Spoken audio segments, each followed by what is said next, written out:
Hello dear students, welcome back to my channel physics SPC. Electrostatics का एक question. Find out the electric field intensity at the centre of uniformly charge circular arc of radius R and linear charge density lambda.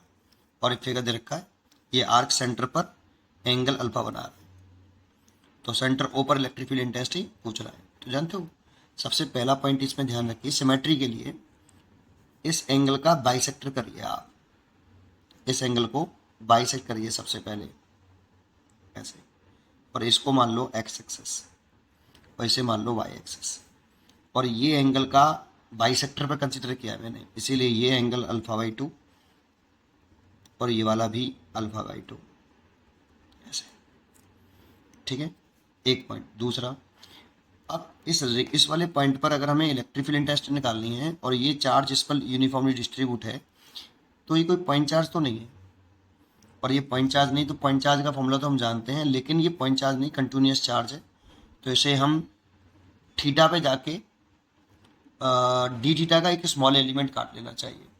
इस ring इस ring इस arc को हमें infinite part में तोड़ लेना चाहिए पहले, और इसका एवरी पार्ट एक पॉइंट चार्ज की तरह से बिहेव करेगा। इसीलिए इसे थीटा पे जाके डी थीटा का एक एलिमेंट काटो।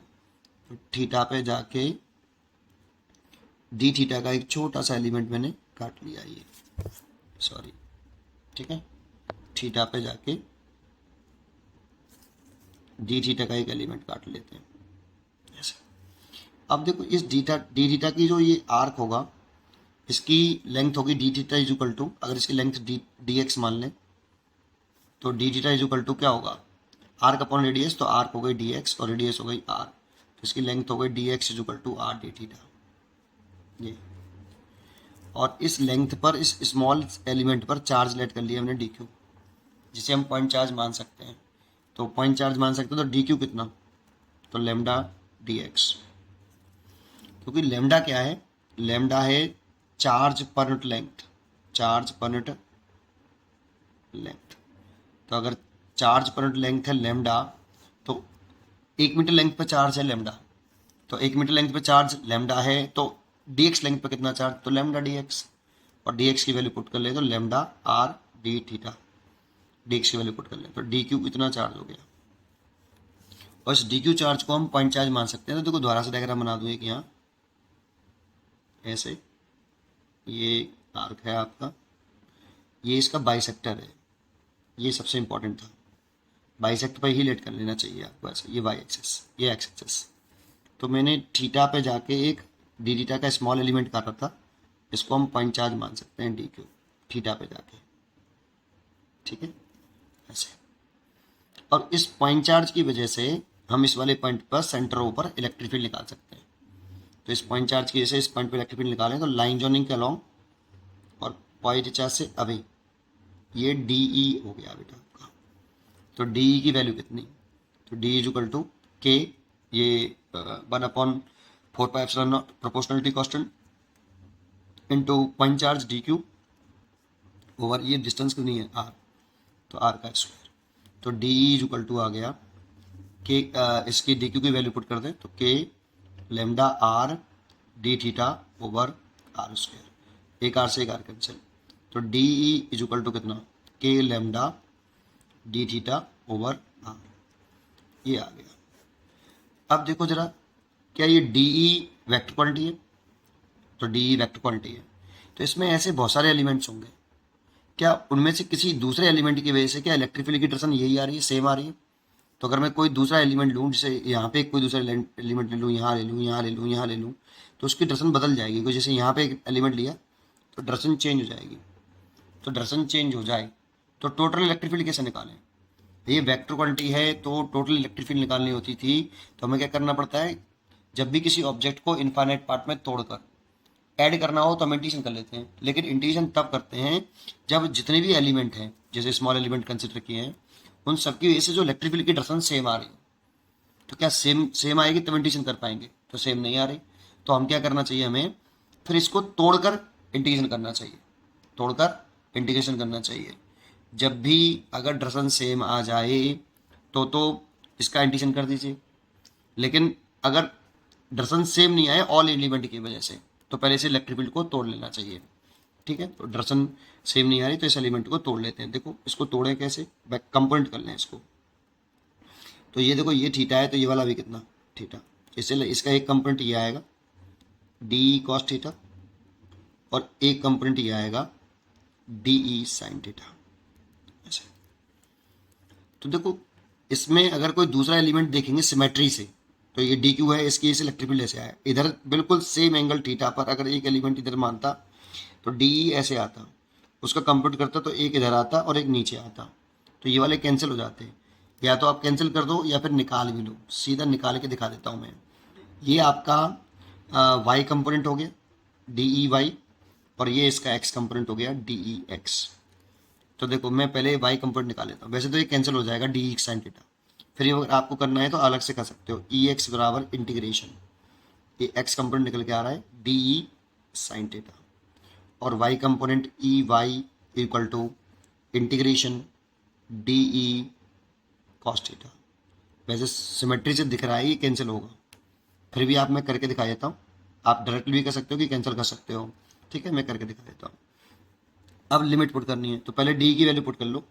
तो डी की वैल्यू है के lambda d theta over R, और ये साइन थीटा। तो थीटा की लिमिट आएंगी, तो देखो थीटा की लिमिट कैसे पुट करें। इस जगह पर मैंने थीटा कितना माना है बेटा, इस जगह पर थीटा 0, क्योंकि यहीं से मैंने थीटा एंगल घुमाया है इसको। जहाँ थीटा 0 मानते हैं तो इस जगह पे थीटा 0 है, तो इसको ऑरिजिन माना है। तो सोचो ये एंगल मैंने कितना माना है, अल्फा बाई 2, बाई सेक्टर पर था ये, और ये वाला भी अल्फा बाई 2, लेकिन ये इसके इस साइड में, इसीलिए यहाँ पर आपका थीटा होगा माइनस के अल्फा बाई 2, और ये इस साइड में पॉजिटिव साइड में, इसलिए थीटा की वैल्यू हो गई प्लस के अल्फा बाई 2। तो इसलिए लिमिट हो गई माइनस के theta by 2, sorry alpha by 2, और यहाँ पे प्लस के अल्फा बाई 2। ऐसे ही यहाँ पे करेंगे तो E y is equal to integration d की वैल्यू पुट करें तो k lambda over R d theta cos theta, और यहाँ पे माइनस के अल्फा बाई 2, और ये पे यहाँ पे प्लस के अल्फा बाई 2।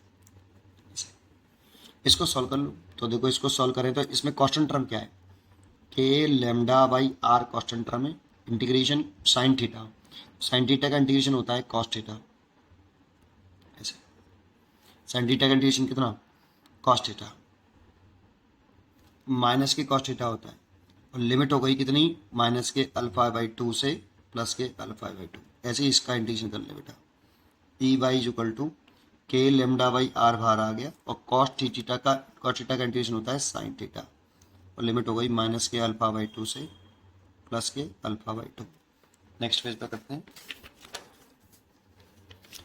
इसको सॉल्व करें आगे। तो देखो इसमें से ई एक्स इज इक्वल टू, इसमें से माइनस का कॉमन ले लें, के लेमडा ओवर आर, और फिर लिमिट पुट कर देंगे cos alpha by 2 minus cos minus alpha by 2। ऐसे अब जैसा कि हम जानते हैं कि माइनस के cos theta, sorry cos minus के थीटा प्लस के कॉस थीटा ही होता है, इसलिए ये इससे कैंसिल हो जाएगा और ये 0 आ गया।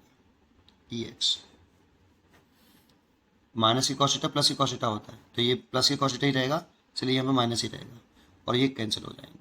तो एक्सप्रेशन में एक्स कंपोनेंट कितना आ रहा है इलेक्ट्रिक फील्ड का 0, एंड वाई कंपोनेंट निकालें इलेक्ट्रिक फील्ड का, तो ये कितना आ रहा है, के lambda over R sine alpha by 2 और minus sine minus alpha by 2।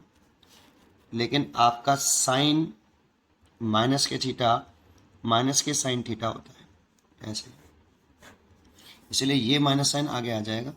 तो k lambda by R sine alpha by 2 plus sine alpha by 2, तो ये दोनों को ऐड करके आएगा 2 k lambda by R sine alpha by 2, ये ई वाई आ गया। अब नेट इलेक्ट्रिक फील्ड देखें तो E vector equal to E x i cap plus E y j cap. तो नेट इलेक्ट्रिक फील्ड जो आया है ई वेक्टर इक्वल टू, ये तो 0 हो गया, और ई वाई आया है 2 k lambda over R sine alpha by 2 j cap. ऐसे। लेकिन इसको याद रखने का ट्रिक बताता हूँ आपको, ये हमेशा ध्यान रखो इस वाली बात को, ठीक है, कि अगर ये कोई आपका आर्क है और ये कितना एंगल बना रहा है सेंटर पर, टोटल एंगल अल्फा बना रहा है, तो इसकी वजह से लैम्डा कूलाम पर मीटर है प्लस का, है ना, तो इसकी वजह से जो इलेक्ट्रिक फील्ड की डायरेक्शन है उस पर ध्यान देना है हमें। तो पहले इसका बाइसेक्ट करो, इस एंगल का, इस वाले एंगल का बाइसेक्ट कर लो। बाइसेक्ट कर लिया तो ये अल्फा/2 और ये अल्फा/2, इसी के अलॉन्ग डायरेक्शन होगी बेटा नेट इलेक्ट्रिक फील्ड की बाइसेक्टर पर। हमेशा नेट इलेक्ट्रिक फील्ड की जो डायरेक्शन होगी वो इसके बाइसेक्टर पर आएगी। देखो बाइसेक्टर पे तो आई है, इसकी डायरेक्शन ये आ रही है बाइस, ये तो कैंसिल हो गया, तो नेट इलेक्ट्रिक फील्ड की डायरेक्शन बाइसेक्टर पर आ रही है। तो इसमें सबसे इंपॉर्टेंट पॉइंट यही है कि नेट इलेक्ट्रिक फील्ड की जो डायरेक्शन है आपकी वो बाइसेक्टर पर आएगी, और कितनी वैल्यू होगी इसकी, 2k λ/r sin α/2, ये याद रखो ये। अब इसकी वजह से आप कोई सा भी डायरेक्शन कर सकते हो, जैसे आप अगर आपका क्या होता, ये सेमी सर्कल होता ऐसे, और ये पॉजिटिव है तो अवेग रखना, और नेगेटिव होता तो टूवर्ड्स कर देना, ये भी ध्यान रखना, ठीक है। तो जैसे ये लैम्डा कूलाम पर मीटर है इस पर, और इसकी डायरेक्शन दिखाएं नेट इलेक्ट्रिक फील्ड की, और कितनी होगी, तो देखो इसका ये एंगल कितना हो गया, पूरा एंगल अल्फा, अल्फा हो गया 180 डिग्री। तो इस नेट इलेक्ट्रिक फील्ड इस वाले केस में कितना आएगा, अल्फा आप 180 रखोगे तो 2 का डिवाइड करके sin 90 की वैल्यू 1, तो 2k λ/r, इतना नेट इलेक्ट्रिक फील्ड आएगा सेमी सर्कल की वजह से। और डायरेक्शन क्या होगी, इस एंगल का बाइसेक्टर, अल्फा यही तो हो गया, इसका बाइसेक्टर पर एक लाइन खींच लो ऐसे, ये एक्स और ये वाई, और इस बाइसेक्टर पर लाइन खींच के, अगर ये पॉजिटिव है तो अवे कर दो, है ना, इस बाइसेक्टर से अवे, और एक्स में तो जीरो ही होगा, ये नेट इलेक्ट्रिक फील्ड की डायरेक्शन होगी, है ना। अगर क्वार्टर होता, जैसे अगर मैं क्वार्टर रिवोल्यूशन बनाता ऐसे 1/4 ऐसे, ये, तो देखो इसका अल्फा कितना हो गया, ये वाला 90 डिग्री, यहाँ अल्फा 90 डिग्री हो गया। तो इसका अगर मेरे को नेट इलेक्ट्रिक फील्ड की डायरेक्शन दिखानी होती, ये प्लस का लैम्डा कूलाम पर मीटर होता, अगर प्लस का है तो अभी करना है, और नेगेटिव होता तो टूवर्ड्स करना है, इसका भी ध्यान रखें। अभी मैं प्लस का ही मान के चल रहा हूँ, तो इस एंगल का बाइसेक्ट कर लो बेटा, इस एंगल का बाइसेक्टर कर लो, तो ये 45 हो गया, देखो ये वाला। तो इसका नेट इलेक्ट्रिक फील्ड जो आएगा वो इस साइड से ये 45 डिग्री बनाते हुए आएगा ऐसे, this is a net electric field. Positive है तो अभी कर लो ऐसे, और वैल्यू निकालनी है तो यहाँ रख दो, ई नेट डायरेक्शन भी बता रहा हूँ साथ साथ, E net is equal to 2k λ/r, और sin 90 डिग्री तो sin 45 तो 1/√2, तो √2 से √2 कैंसिल कर देते, तो आ जाता है √2k λ/r, और डायरेक्शन ये होगी। ये लास्ट वाले जो मैंने पॉइंट बताया है ये किसी के लिए भी कर सकते हो, जैसे सर्कुलर रिंग, कंप्लीट रिंग कर लो, अगर पूरी रिंग कंप्लीट हो जाए ऐसे, इस पर लैम्डा कूलाम पर मीटर चार्ज, तो नेट इलेक्ट्रिक फील्ड कितना आएगा, 0 आएगा, क्योंकि ये पूरा एंगल जो है 360, तो अल्फा 360 है, और 360 है तो ई जो नेट निकाल रहे हो यहाँ पे अल्फा 360 लिखोगे तो 180, और साइन 180 की वैल्यू 0, इसलिए नेट इलेक्ट्रिक फील्ड 0 सेंटर पर। जब नेट 0 ही है तो डायरेक्शन तो दिखाएंगे नहीं, ठीक है। तो ऐसे आप समझ सकते हो इसको, इस एक फॉर्मूले को याद रखो कि ये नेट इलेक्ट्रिक फील्ड का फॉर्मूला, और डायरेक्शन कैसे दिखाते हैं उस पर ध्यान दो। पढ़ते रहिए और खुश रहिए, थैंक यू।